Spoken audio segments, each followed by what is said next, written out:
আসসালামু আলাইকুম। আপনারা সবাই কেমন আছেন? আজকে আমি রান্না করব কাঁঠালের বিচি দিয়ে চেপার তরকারি। তাই প্রথমে আমি কাঁঠালের বিচিগুলো ধুয়ে পরিষ্কার করে নিলাম।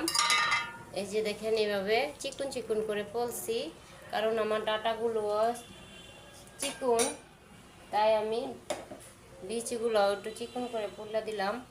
আর এখন দিব সবজির মধ্যে আছে কাঁকরোল, অল্প পুঁইশাক, ডাঁটা। সুন্দর করে কাটতে নিলাম, আগে ভালো করে ধুয়ে পরিষ্কার করে নিলাম।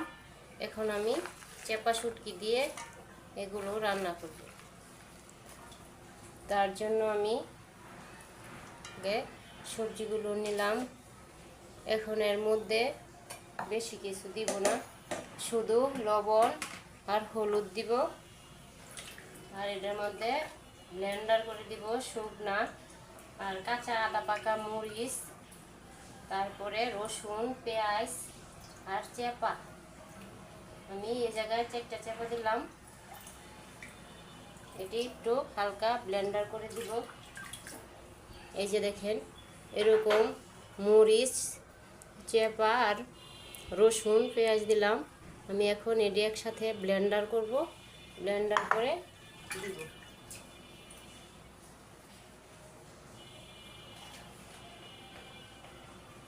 এখন এই জায়গায় দিব লবণ দিলাম। আর হলুদ কম দিব, বেশি হলুদ দিব না এটার মধ্যে, হলুদ কম দিয়ে। আর এটার মধ্যে তেলও দিব না, শুধু লবণ, হলুদ আর চেপা, রসুন, পেঁয়াজ দিয়ে এটা রান্না করব।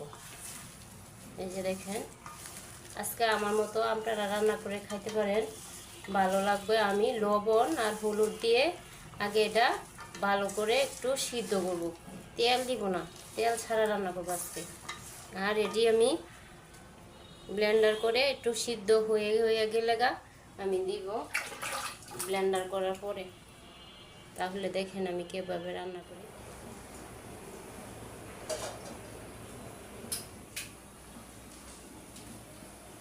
সবজিগুলো চুলাতে বসায় দিলাম। একটু বলক আসলে আমি চেপা আর কাঁচামরিচ ব্লেন্ডার করা পেঁয়াজ, রসুন আর কাঁচামরিচ, চেপা শুটকি সবগুলা দিয়ে দিব। এই জায়গায় দেখেন, পেঁয়াজ, রসুন, কাঁচামরিচ সব, আর লবণ আর হলুদ দিয়ে শুধু সিদ্ধ বসেছি।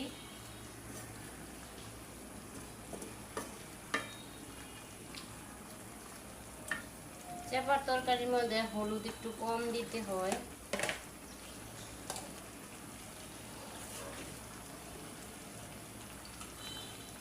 এখন এটা ধুয়ে আর একটু পানি দিই।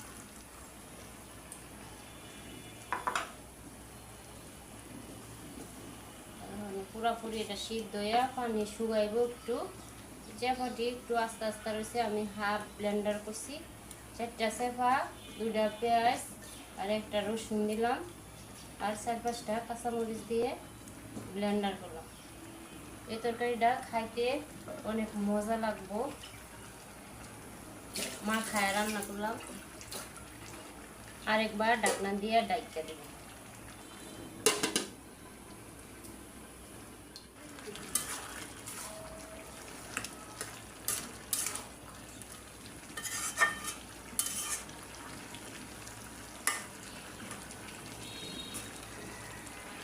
আরও একবার লাড়া দিয়ে দিলাম। এখন আর ডাকবো না, সিদ্ধ হয়ে গেছে। এখন আর একটু পানি টানলে আমার তরকারিটা হয়ে যাবে। এটা চেপা শুটকি দিয়ে আমি সবজি দিয়ে রান্না করছি, কাঁঠালের বিচি, ডাঁটা, একটু পুঁইশাক, কাঁকরোল দিয়ে। কার কার এরকম করে খাইতে ইচ্ছা করে আপনারা রান্না করে খেতে পারেন, আমার মতো ভালো লাগবে। দেখেন কেমন কালার আসছে, একেবারে অনেক সুন্দর। আমি হলুদের গুঁড়া কম দিছি, এই জন্য একটু সাদা সাদা আসছে। কাঁচামরিচ, রসুন আর পেঁয়াজ যেভাবে আমি ব্লেন্ডার করে দিছি।